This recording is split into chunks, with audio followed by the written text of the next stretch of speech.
আরে বন্ধু, কি খবর তোর? তুই কি তোর বন্ধুর এই বিশাল সাম্রাজ্য দেখতে এসেছিস? সাম্রাজ্য দেখতে আসেনি, তোর খেলাটা এখানে শেষ করতে এসেছে। কি বলিস তুই? তুই একটা খেলোয়াড়ের কাছে আসছিস খেলার মধ্যে পুলিশটা বসাইতে? মজা করিস? হ্যাঁ, যান শ্বশুর বাড়িতে গিয়া এবার ভালো মন্দ খাবার খান। একটা কথা আছে না, পা বাপরেও সারে না, মনে রাখবেন সেটা। আপনারাই বলেন এর সাথে কি করা যায়। মাগো। দর্শক আসসালামু আলাইকুম। পূর্বাঞ্চলের 100 একর সরকারি জমির নিলামকে কেন্দ্র করে চারদিকে টানটান উত্তেজনাকর পরিস্থিতি তৈরি হয়েছে। দেশের বড় বড় ব্যবসায়িক প্রতিষ্ঠান যেখানে উপস্থিত হয়েছেন নিলাম কক্ষে, সবাই অপেক্ষা করছেন চূড়ান্ত সিদ্ধান্তের জন্য। সকলের সিদ্ধান্ত হচ্ছে কবে এর নতুন সমাপ্তি হবে। মূলত যারা যারা নিলামে ডাকের জন্য আবেদন করেছেন এবং টাকার অঙ্কের কথা উল্লেখ করেছেন, তাদের কবে একটি চূড়ান্ত সিদ্ধান্ত আসবে সেই অপেক্ষা রয়েছেন বড় বড় ব্যবসায়িক প্রতিষ্ঠান সহ অনেকেই। নিলামের শেষ মুহূর্তে দাম উঠতে থাকে প্রায় 500 কোটি টাকা পর্যন্ত, যা মেঘলাই সর্বশেষ বলেছিলেন। মেঘলার এই প্রতিভা, মূলত মেঘলা সর্বোচ্চ 500 কোটি টাকা পর্যন্ত বৃদ্ধি করায় অনেকে তার দিকে তাকিয়ে আছেন। বিশেষ করে অনেকেই বলছেন যে মেঘলা যেহেতু এত বড় একটি প্রজেক্ট হাতিয়ে নিচ্ছে, সেখানে হয়তো আসলে কিছু একটা হচ্ছে। তবে এরই মধ্যে আরো কয়েকটি দিক নির্দেশনা উঠে এসেছে। অনেকের ধারণা মতে মূলত যারা যারা বড় বড় ব্যবসায়িক প্রতিষ্ঠান রয়েছেন, তারা ভাবতেছেন মেঘলা আসলে এত কোটি টাকা দিয়ে যে এই সম্পত্তি নিচ্ছে, মূলত এখানে 500 কোটি টাকার কথা উল্লেখ করা হয়েছে। এই পূর্বাঞ্চলের 100 একর জমি নিচ্ছেন। এই জমিটি নিয়ে তার পরবর্তী ভবিষ্যৎ কি, এই জমিতে তিনি কিভাবে লাভবান হবেন এবং পরবর্তীতে এর সুফল এবং কুফলগুলো কিভাবে হতে পারে। তো দর্শক, আজকের এই ভিডিওটিতে আমি এই বিষয়গুলো নিয়ে আলোচনা করতেছি। এছাড়াও আগামী 32 নম্বর পর্বে কোন কোন বিষয়গুলো থাকছে সেই বিষয়গুলো নিয়ে আজকের এই ভিডিওটিতে চূড়ান্তভাবে আপনাদের মাঝে উপস্থাপন করার পূর্বে আপনারা অবশ্যই আমাদের এই চ্যানেলটি সাবস্ক্রাইব করে ভিডিওটি কন্টিনিউ করবেন, যাতে পরবর্তীতে গুরুত্বপূর্ণ নাটকের এপিসোডগুলোর পরবর্তী ধাপ আপনারা সবার আগে সবসময় দেখতে পারেন। আমরা দেখতে পেরেছিলাম সর্বশেষ যে উঠেছিল দাম দরটি, সেটা সর্বোচ্চ 500,000 কোটি টাকা পর্যন্ত নির্ধারণ করা হয়। তবে নিলামে যখন চূড়ান্ত ঘোষণা দেওয়া হয় এবং এর চূড়ান্ত প্রস্তুতি নিচ্ছিলেন, মূলত মেঘলার সর্বোচ্চ 500 কোটি টাকা যে পৌঁছেছে সেটারই কিন্তু চূড়ান্ত একটি সিদ্ধান্তের কথা উঠে এসেছে। তখন আমরা দেখতে পাই নিলামে ঢুকে পড়েন, মূলত নিলামের যে সভাকক্ষ রয়েছেন সেই সভাকক্ষে সাব্বির ঢুকে পড়েন। সাব্বির সেখানে ঢুকে পড়ে এবং তিনি কর্কট ভাষা বলেন, আমাদের কাছে কিছু নথিপত্র আছে, সেই নথিপত্রতে অবশ্যই কিছু কিছু ভুল বিষয় সংযোজন করা হয়েছে। মূলত এখানে একটি কোম্পানির ভুল সংশোধন করা হয়। মূলত এই কোম্পানির যে ভুলগুলো আছে, সেই ভুলগুলো থাকলে কোনোভাবেই একটি কোম্পানি সরাসরি নিলামে অংশগ্রহণ করতে পারবেন না। সেই বিষয়গুলো নিয়ে অনেকের মধ্যে গুরুতর পরিস্থিতি তৈরি হয় এবং সকলেই অনেকের দিকে তাকিয়ে আছেন এবং পাশাপাশি মেঘলার দিকে অনেকেই এই নিলাম বিষয় নিয়ে আলোচনায় মগ্ন হয়ে যান। তবে গুরুত্বপূর্ণ যে সিদ্ধান্তটি উঠে আসে সেটা হচ্ছে সভাকক্ষের ভিতরে যারা এই নিলামটির ডাক দিয়েছেন, তারাই কিন্তু এই বিষয়গুলো নিয়ে পরবর্তীতে নতুন একটি চাল চালে। তারা বলেন তিনি মূলত এখানে মেঘলাকে উল্লেখ করা হয়েছে। মেঘলা 500 কোটি টাকা যে বরাদ্দের কথাটা উপস্থাপন করা হয়েছে, সেখানে তার কোম্পানির কিছু ভুল থাকার কারণে এটি নেওয়া সম্ভব হচ্ছে না। তাহলে এর পূর্ববর্তী রয়েছে সরাসরি 300 কোটি টাকা। তবে এর পূর্ববর্তী যেহেতু 300 কোটি টাকা পর্যন্ত দাম উঠেছে, এই 300 কোটি টাকা পরবর্তীতে দামটিকে আরো বৃদ্ধি করার জন্য যারা মালিক পক্ষ আছেন এবং যারা প্রশাসন থেকে এই দায়িত্বের দায়ভার গ্রহণ করেছেন, তারা পরবর্তীতে বড় বড় ব্যবসায়িকদের কাছে আবারও নিলামের জন্য বাজেট উপস্থাপন করতেছেন।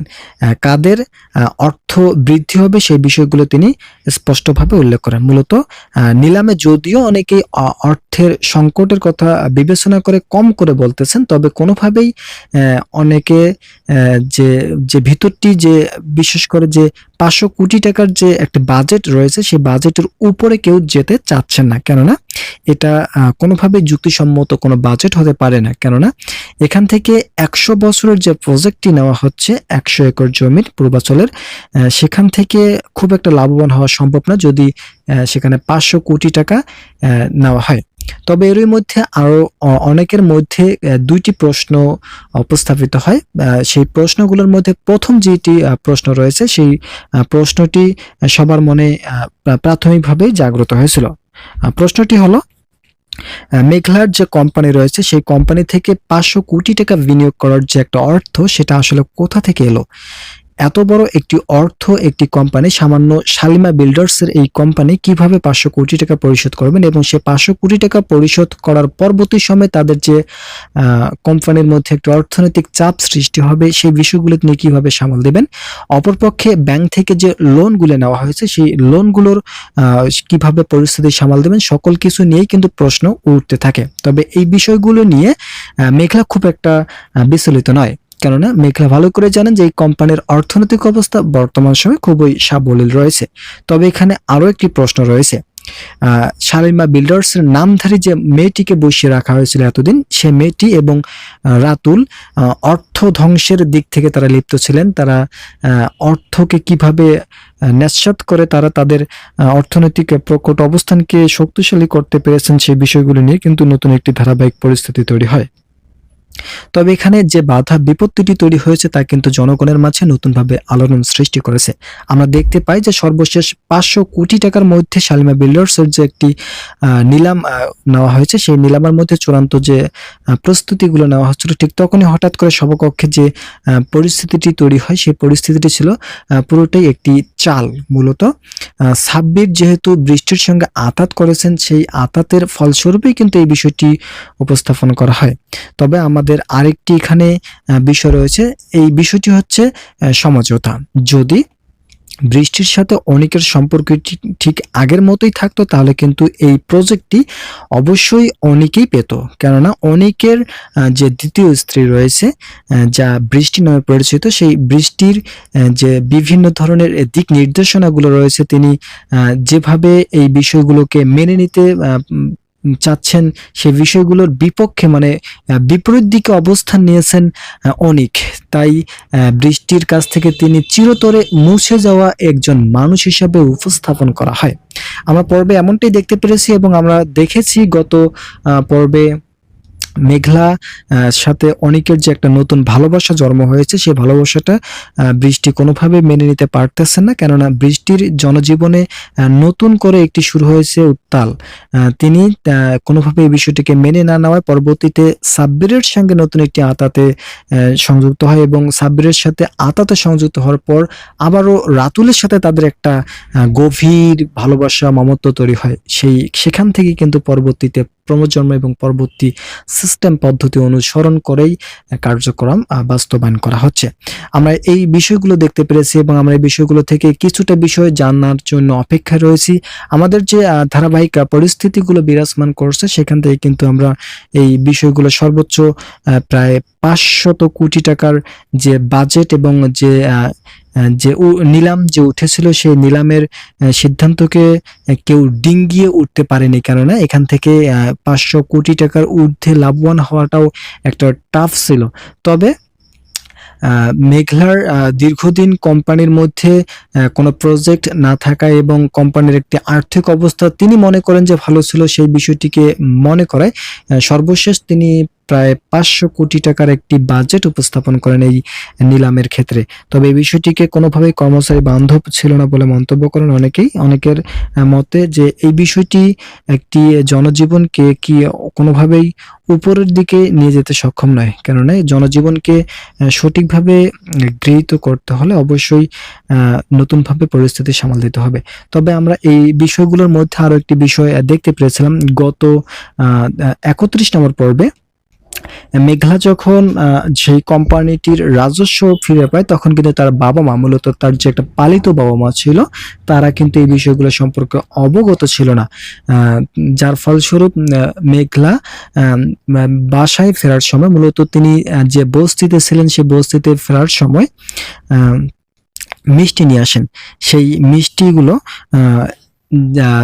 তার বাবা মাকে এনে খাওয়ানোর প্রস্তুতি নিচ্ছেন এবং তিনি খাওয়াইছিলেন। পরবর্তীতে আমরা দেখতে পাই যে এর বিপরীত অবস্থান নেয় রাতুলকে, যেখানে দিনের বেলায় কোম্পানির যে দুর্নীতিগ্রস্তর যে ব্যবস্থা পরিচালক ছিলেন, সেই দুর্নীতিগ্রস্তর কারণে তাকে থানায় হাজতে পাঠানো হয়।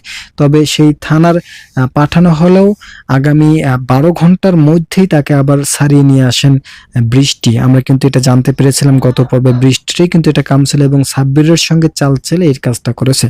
তবে সাব্বির যে এখানে ভুল করতেছেন সেটা কিন্তু আমরা লক্ষ্য করেছি। সাব্বিরের প্রত্যেকটি কার্যক্রম কিন্তু ভুল ছিল।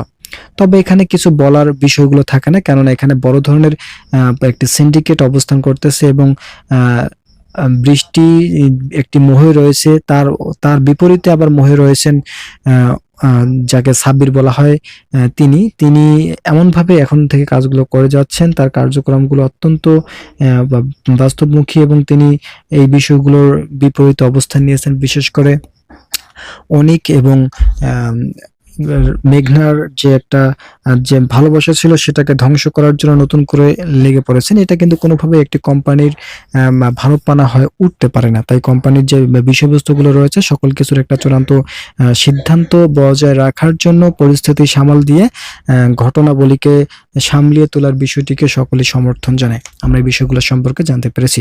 তবে এখানে আরো কয়েকটি গুরুত্বপূর্ণ বিষয় সংযোজন করা হবে। সেই বিষয়গুলো নিয়ে আজকের এই ভিডিওটিতে বিস্তারিত আলোচনা করার শুরুতে আমি আপনাদের কাছে আবারও বিনীতভাবে রিকোয়েস্ট করতেছি, যারা এখন পর্যন্ত আমাদের এই চ্যানেলের নতুন সদস্য আছেন তারা পরবর্তী আপডেট পেতে চ্যানেলটি সাবস্ক্রাইব করে আমাদের সঙ্গে থাকুন। গরিব ঘরের 31 নম্বর রাজপুত্র যে পর্বটি প্রকাশ পেয়েছে, সেই পর্বে আমরা দেখতে পাই সাব্বির বৃষ্টির কথা মতো চাকরি ছেড়ে দেয়। তবে এই বিষয়টি কিন্তু সাব্বিরের একার মতামত ছিলেন না, কেননা সাব্বির চেয়েছিলেন যে অনেকের সঙ্গে চিরজীবন তিনি চাকরি করবেন, কিন্তু বিভিন্ন কারণ দর্শানত এবং বৃষ্টির যে একটা তার প্রতি দুর্বলতা ছিল সেই বিষয়টিকে কাজে লাগিয়ে তাকে চাকরি থেকে অব্যাহতি নেওয়ার জন্য জোরপূর্বক পরিস্থিতিকে তুলনার সাথে একটা অবস্থান তৈরি করেন। এই বিষয়টিকে কিন্তু সাব্বির প্রাথমিক দিকে ভালোভাবে মেনে না নিলেও তার ভালোবাসার কথা চিন্তা করে এবং পরবর্তীতে তিনি যাতে কোনো কিছু করতে পারে, বিশেষ করে এই কোম্পানির নতুন একজন মালিক হিসেবে তাকে পরিচিত করার বিষয়টিকে তিনি তার চোখে জল করে ভেসে উঠেছিল।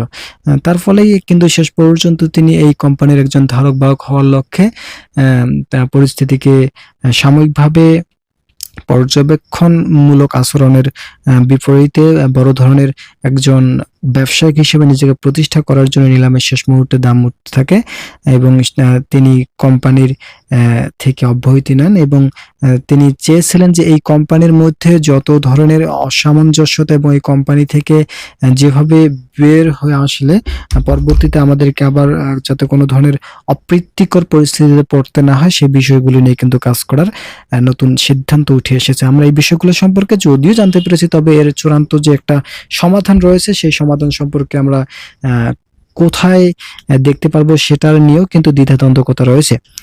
সকল কিছুর সমাধান যে আসলে হবে সেটাও কিন্তু নয়, কেননা এই কোম্পানির যে মূল চালিকা শক্তি রয়েছে সেটা হচ্ছে অর্থ। প্রত্যেকটি কোম্পানির মূল চালিকা শক্তি অর্থ হলেও এখানে অর্থ এবং ভালোবাসার যে একটা বৈপরীত্য রয়েছে সেই বিষয়গুলো আমরা দেখতে পেরেছিলাম।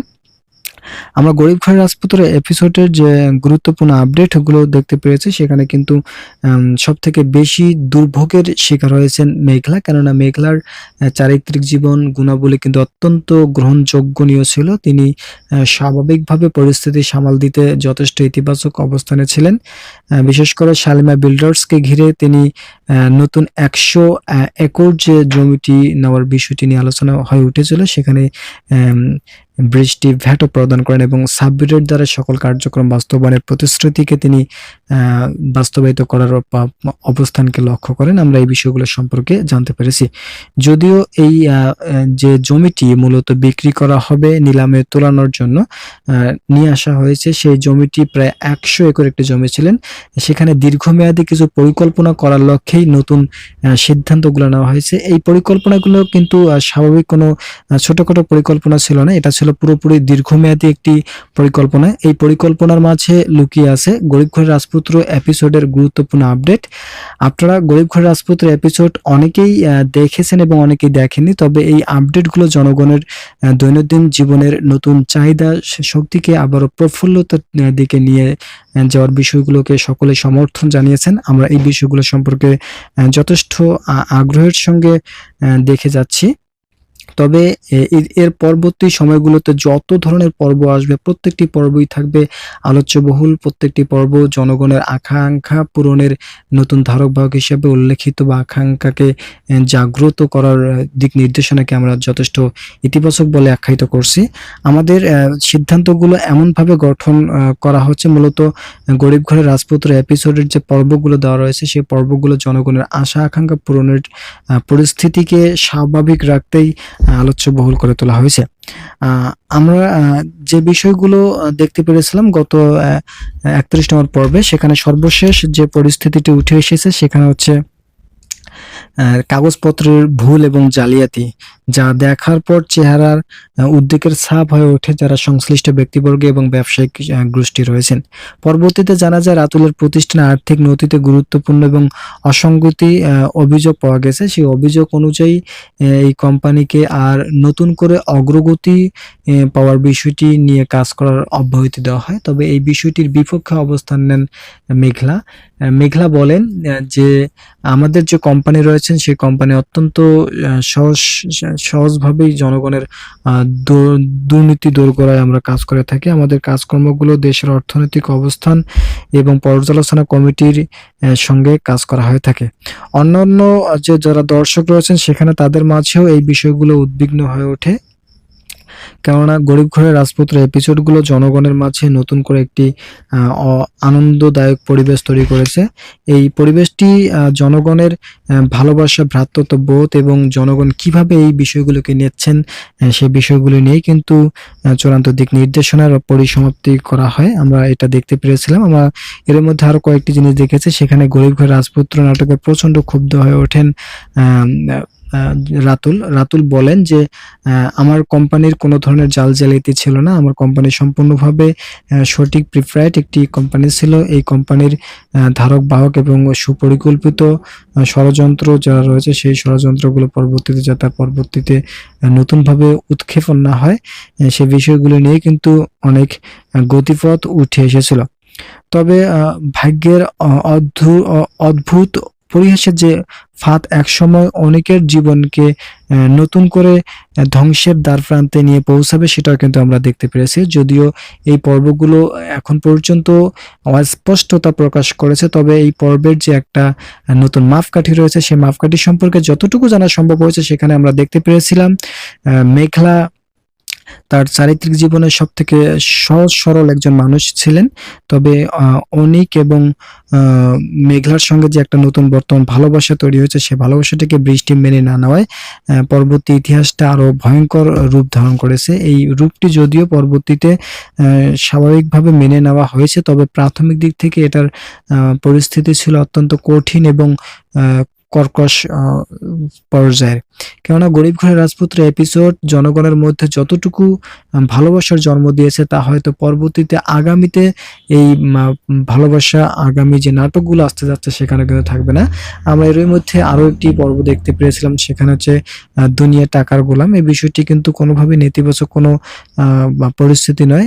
গরিব ঘরের রাজপুত্র এপিসোডের মধ্যে এই পর্বগুলো জনগণের আকাঙ্ক্ষা পূরণের নতুন একটি পথ হিসাবে উল্লেখ করা হয়। আমরা দেখতে পেরেছিলাম গরিব ঘরের রাজপুত্র এপিসোডের যে পর্বগুলো আসতে যাচ্ছে এই পর্বগুলো একটি মানুষের জীবনযাত্রা মান উন্নয়ন, জীবনযাত্রার চারিত্রিক গুণাবলী এবং একটি মানুষ কিভাবে স্বাভাবিক অবস্থায় জীবনযাপন করতে পারে সেই বিষয়গুলো নিয়ে কিন্তু গুরুতর অবস্থান তৈরি করেছেন। তবে গরিব ঘরের রাজপুত্র এপিসোড যাতে একটি মানুষের জীবন চারিত্রিক গুণাবলী কে স্বাভাবিক অবস্থায় ফিরিয়ে দিতে পারে সেই বিষয়গুলো নিয়ে কিন্তু কাজ করা হয়। আমরা এই বিষয়গুলোর অসমাপ্তি চাচ্ছি না, আমরা চাই এই বিষয়গুলোর একটা ধৈর্য ধারণ বা পর্যায়ের সমাপ্তি ঘটে। এই বিষয়গুলোকে অনেকেই দেখতে চেয়েছেন, তবে এই পর্বটি কোথায় এবং কিভাবে আপনারা দেখতে পারবেন সেই বিষয়টি সম্পর্কে কিন্তু অনেকের চাওয়া পাওয়া রয়েছে। সেই বিষয়টি নিয়ে আমি আজকের এই ভিডিওটিতে আবার আপনাদের মাঝে উপস্থাপন করার পূর্বে আপনাদের কাছে রিকোয়েস্ট করতেছি, আপনারা অবশ্যই চ্যানেলটি সাবস্ক্রাইব করে আমাদের ভিডিওটি কন্টিনিউ করুন। আপনারা অবগত আছেন এই পর্বগুলো ধারাবাহিকভাবে প্রকাশ করা হয় প্রতি 3 দিন পরপর। মূলত এই পর্বগুলো আপনারা দেখতে পারবেন কারু হিম ইউটিউব চ্যানেলে।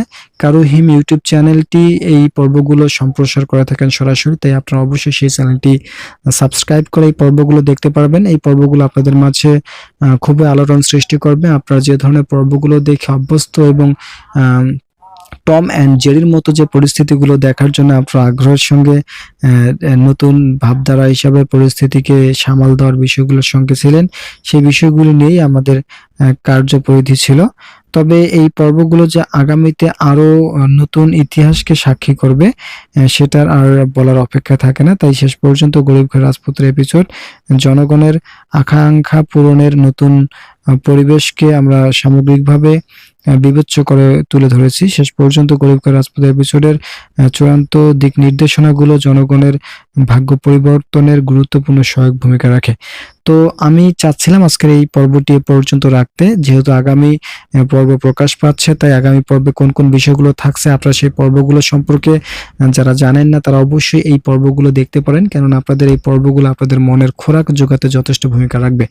তো আমি আজকের এই ভিডিওটি এ পর্যন্ত রাখতে চাচ্ছি। আশা করি ভিডিওটি থেকে অনেক উপকার পেয়েছেন। যদি উপকার পেয়ে থাকেন তাহলে অবশ্যই আপনারা আমাদের এই চ্যানেলটি সাবস্ক্রাইব করে আমাদের সঙ্গে থাকবেন। দেখা হবে পরবর্তী ভিডিওতে। ভালো থাকুন, সুস্থ থাকুন।